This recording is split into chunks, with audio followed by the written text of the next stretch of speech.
Nous sommes obligés de vivre avec tout le monde, dans le monde entier. Même la nation, ils seront obligés à venir en Boko. Surtout comme il y a un conflit, il y a une réunion sur les émissions qui sont la paix passe. Les Lobayés pour nous conflit, des divisions, les Lobayés pour nous réunir au monde entier. Or, nous sommes en train de vivre une situation tellement compliquée avec tous nos voisins. L'image de Dieu, nous avons passé mon climat, mais à boy place mon côté, à boy peine nation mon côté. Nous sommes obligés dans le sambre de Sambelaka, Toko qui s'abonne mon aya. Votre peuple, nous voulons battre tout le monde, battre l'hospitalité, tout le monde ensemble. Il y a un peu pour réconcilier le monde entier. Un peu ça conseille un jour. Quand il y a besoin que nous avons justice que ça sera établie. La paix sera instaurée. Bino débat artisan y a paix. Vivez en paix avec tout le monde. Et que nous arrêtons la bino. À partir de qui il y a besoin de demander et que nous sommes sur Mboka Natata.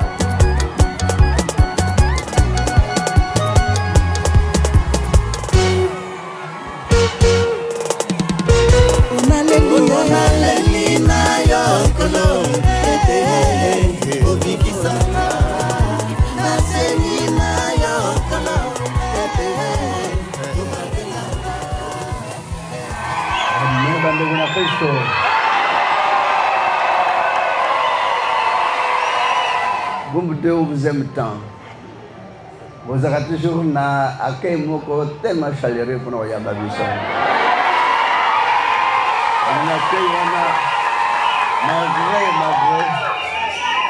malgré Zélan a vu pour nous combat combien peut dur. C'est pas si un jour on va arranger Zélan, on espère qu'on va arranger. Vous en Zélan beaucoup bien pour comme vous l'avez enclavé, vous l'avez enclavé, beaucoup à désenclavé. Vous allez ouvrir le Sika Malam pour évoluer bien dans l'activité Nabino. C'est bloc un peu bombardé, espace un peu étroit, l'activité Nabino est un peu bloqué, mais pourquoi ils allaient bloquer? Malam, on a chalé beaucoup pour tomber pour voir.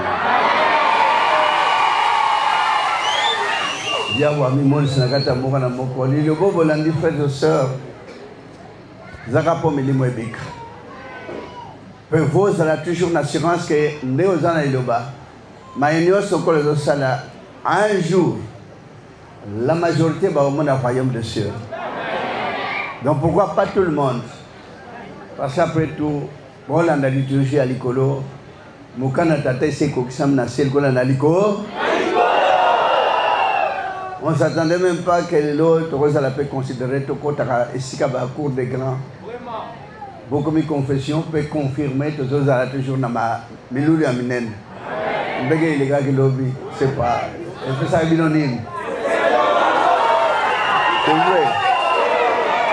Ne voyez que na chat tu hein? Salongo. C'est vrai. Ah, bien vous avez ça salon. Malgré ça, les gens qu'on a trop. Balabal ngana kamwe zaki propre kala mesika baote kana zandu wana meset ngaibite ba ko kandenge ni pourquoi congolais nga oteka kana sika salite et pona nini tasiko milimo abato changer tek non place habite oteka to bongis to longola ba sachet to longola ba kassa pourquoi cela donc demandons à notre Dieu un jour ba chata ba to payer au Bakamba quartier, bazape na moi notion et propriété. Ndenge koto komi n'habite le mot pour moi la zone wenze on degeni. Alors to senga ba ange ba kita ba bois. Bana ba bois. Na ba take one. Mais c'est ça le travail qu'il devait faire. Le travail qui devait être là. Mon commissaire va dire que mon commissaire va combi propre, va chez Badalet, Zambia bien, voilà, oh là là. Tant que on a tenté les lots, on a senti que tout a changé. Et changement, on a dit que comment ils parviennent. Un jour, comme on a dit, notion de propriété c'est très important. Tu connais hein? Bouilli Campiko, Bolembate pour Hollanda Iloba, Bossimba Lopote, Mutmoka, j'ai un jour comme prestation de serment, puis Nabisoba, pauvre malheureux, de télémé, de presser moi l'Iloba. C'est dire qu'on a bâti, on a vu de Salim Salamone. Amen. On a prié, on a confession. Voilà, on a fait. Tout comme tout près, on a bakonzi yamine. Tous on a bon ensemble. Ata bakonzi yamine, mais plus tard, on nous a fait tous 8 ans, tout côté, il y a bambo quand nous sommes à Baobunisa, RDC. Bon, nous sommes en train de vivre une situation tellement compliquée avec tous nos voisins. Et pourquoi climat, il y a problème, mais ça aura toujours RDC dans les voisins. Parce que surtout ça, il y a des complications dans les voisins. C'est la population qui pourra toujours souffrir. C'est vrai que l'autorité va au monde à passe. Mais c'est que c'est la kimia. L'église des appels, c'est que n'a pas beaucoup de soins. Le reste du voyage, je sais qu'on a beaucoup d'églises. Ma belle. Donc, on m'appelle un bus obstacle dans la voisin immédiate. Bien qu'on ait la politique, mais c'est parce que l'église doit être presque partout. Que les pays on se sentir à l'aise parce qu'au côté de nous donc il est tellement. Il n'est pas normal que nous puissions vivre en conflit avec nos voisins. Et c'est à tel point qu'on a pu donner cette suggestion, on a autorité qu'on a que photos avoir moyen de tambola, mbokanyoso, de vivre na bondego comme on a toujours été auparavant. Parce que Bana Iloba, elles ont presque sollicité pour qu'elle est partout. Surtout comme il y a un conflit, il y a une réunion sur les ingénieurs qui sont la paix passe. L'Iloba est pour un conflit, division, l'Iloba est pour unir le monde entier. Certains peuvent nous chanter cette chanson. Nous allons unir le peuple, la voix de Dieu les plaira. Nous allons unir le peuple, inculquons la meilleure de vérité. N'est-ce pas? Mais c'est ça que nous allons faire. C'est ça que nous avons comme travail. Parce qu'après tout, l'unification, Bolingo Zali, royaume de César ouvert. Mais si vous vivre en division, vous vivre en querelle. À table sur le samedi, mais oh, voisin a vu ça, on a vu ça, c'est tout peuple, tellement voisin immédiat, voisin direct. Beaucoup de gens qui supportent, beaucoup de gens qui supportent,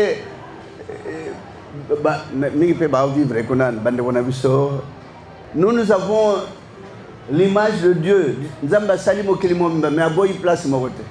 À Boy nation mon côté. Elle va appeler les hommes de toute tribu, tout peuple, toute langue, toute nation. Excepté. Exception, j'arrive. Mbokanyo. Place tout, ya wasala, Esaïe. Mboka Banaïlo. Donc, ni Batamouké va vivre en conflit, mais pas question Banaïlo. Nous sommes obligés de vivre avec tout le monde, dans le monde entier. Même la nation, RDC, ils seront obligés à venir en Boko. Même la nation, pas question. Nous devons enseigner l'RDC Mobimba. Qu'on n'a même pas l'idée de était M. Katani. Non. Même un jour, il faut que la régionale fasse sa conseil. On n'a pas de droit. Pour ce tel cas, RDC, on a fierté à votre langue. Nous avons fait la langue. Pour ce tellement et Katani. Alors, tout le monde présentait moi demi-carte RDC. Nous sommes obligés d'aimer nos confrères. Nous sommes obligés dans le sambre de Sambelaka. Toko qui s'abonne mon aïe. Ah, bino bolingaka bikoloni. Toyi na écoloni. Tout le monde entier toza bandeko. Moni RDCP to ebitendeke ni basalango oke nemboka nini Afghanistan ko dokuta ba Congolais bazali otuna ka bokomi kuna ndeke nini zamba salake to yao oke na Russie oke dokuta ba Congolais bazali to bini bovani kuna ndeke zamba sali to zali yao oke ni wapi mboka nini Oceanie okuta ba Congolais bakota natuna ka bokota kuna ndeke nini ezamu kina biso mboka na biso to pande alors mboka ni to ina na mukili oyo nation ni to ina na mukili oyo wanto ko keshi cantique nouveauté les hommes de toute tribu tout peuple de toute langue et toute nation kolo sala apesa bino kimia pote loba eko gisamuka tata bongisela ki pona église oyo nous devons unir le peuple.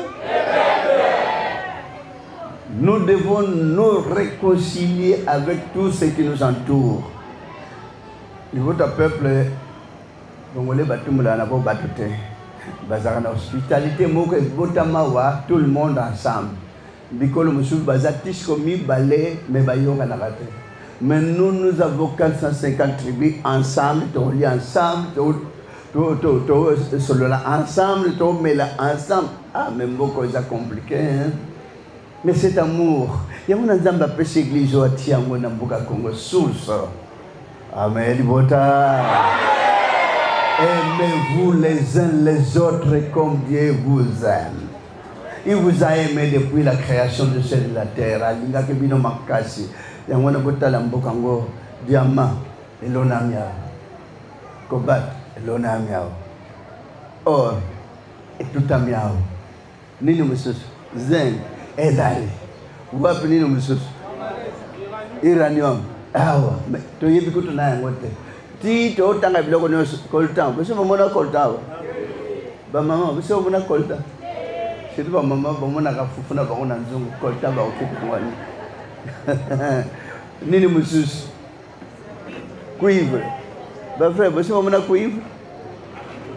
cuivre ba osala ba singa courant na monde entier cuivre ba singa ni osa courant e utaka na cuivre oti na Congo mboka ngo atakoto mais bisawa fufuna biso komela na biso moyelamba ekoti e pa congolais pona ye abiti mo danse e kokinango le sambo pe tondi awa l'église ya boya tomela l'église ya tokima mbangu l'église ya tomata ngomba l'église ya baba bashinda la kondoro c'est grave amen et tout par rapport à bamboka monsieur c'est difficile mais l'église monsieur na ba que la poto que le monde a bateau 20 bateau 10 mais hawa balabala tondani nabo bakene gauche nabo bakene droite nabo baulu kwa basote yoka kuna lukito ndege zoleka okene kuta 20 personnes mais yoka lukito baterre apena malembe te ba congolais baterre akaba ngabazali kula bakacheur américain bakacheur américain so aloba lokula bazape minene bakingo pe minene alo balu bakande ke ka homoni na misi sekatana. Amen. C'est vrai, Baolanda, Jean, parce qu'il criait. Parce que c'est désert. Parce que monsieur dans le désert, l'homme qui criait dans le désert. Mais quand on enseigne, est en train de crier, alors ça n'a pas été ma battue, je suis dans le désert, croyant que musique. Mais vous, dans la parole de Dieu, pourquoi vous criez? Donc ils ont toujours crié. Mais notre maître ne criait même pas. Ils enseignaient calmement, tranquillement. Voilà. Merci beaucoup, Bota Boumbo 2. Bien sûr qu'aujourd'hui, enseignement ESA, on dirait politique. Non, ce n'est pas politique commun. On a relaxé que Yahweh peut s'ilingombo pour réconcilier le monde entier. Et peut ça conseille un jour. Comme on a écrit, jusqu'à ce qu'il ait établi la justice sur la terre. Quand il y a besoin de justice que sera établie, la paix sera instaurée. Binonde ba artisan ya paix. Binonyon saka prophète ya mokote. Partout où vous serez, apportez la paix. Dans vos familles, vivez en paix. Dans tous vos entourages, vivez en paix avec tout le monde. Et que l'on a repamé la bino. À partir de qui m'a besoin de me demander et comment ça m'a tenu sur Mboka Natata. Tu connais, hein? Vous allez à un jour, je me suis battu à la bas, mon allo la terre. Nana a besoin de tirer mon allo la terre. Lola, c'est très important, ça voit à Binonios. Donc on a besoin de babalouer mon yos et maman dans le royaume de Dieu. Oh, monsieur Baïbi en côté. Moi, il le bailli comme pico frère. Bon, vous allez à la terre, il le frère. Nous sommes senga misala mon aimon à la terre, total la carayao. Kabismo batubuka ke baïji, nous sommes en boca pillage. Tu veux dire que Baou va organiser un jour, monsieur. Bon, maman, nous sommes le quoi qu'ils allaient à la terre, qu'on a au salayango. Beaucoup réussir dans ma communion. C'est pourquoi j'ai toujours une détermination, une assurance que parce qu'on a au monde, nous avons un peu de kimia. Autant de comment souffrir, d'accord, souffrance, c'est ça mon cas natata. Et que l'on voit, n'a pas se pela. Mais vous voyez, ma botte à nous se bat. Et c'est pour ça qu'on a mawa. Maman, vous savez, pas si qu'on le veuille pas, réjouissant, c'est que vous en avez l'union. L'anga giloba, sala giloba, on perdre vie na yote. Un jour, tu gagnes vie éternelle. Oh Dieu, c'est ça, vie en attendant. Vie passagère. Mais oui, c'est important, mon limo, et bika, mon kolasuka, bon, mon ambokanaya. Merci de votre abombo 2. Pita to senge pendant que la salle est venue moyen monana boumate ça bocha oya nicolo si c'est possible pour mater encore 2 Pita badonion sur mon côté boy kan sendeng quand même mboko nyanza c'est ils ont place moqué ben mater si voilà et l'église a de la valeur colo apambo la bino bombo de toujours ana to senge panatata Zam na bomo tatam sa sat konase maton pel kumpenke mo mo kana bule na boli ngodo mnen pena boto ya zam na bomo mo sa pran tam sa ba pona mo pesa kimia na tete ba pona mnyos ba ba mnen na loba o sko pesa na kat na libota banguna ba sa malson victoire totale et pesa makata mo da moko o bitung seniors na bongo passions na bongo ya we zam na bomo limbi saka libota to ba tamasum tata total mabunga hotel mazali somukete wali bule tata bulisa libota na bonge bene ngonombe maoni kamba moko na moko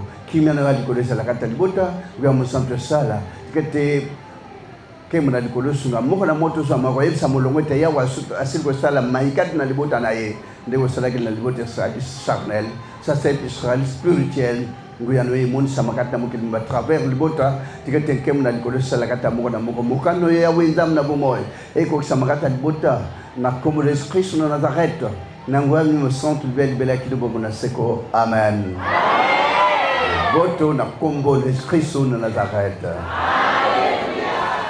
merci libota kolo abattre la moko na moko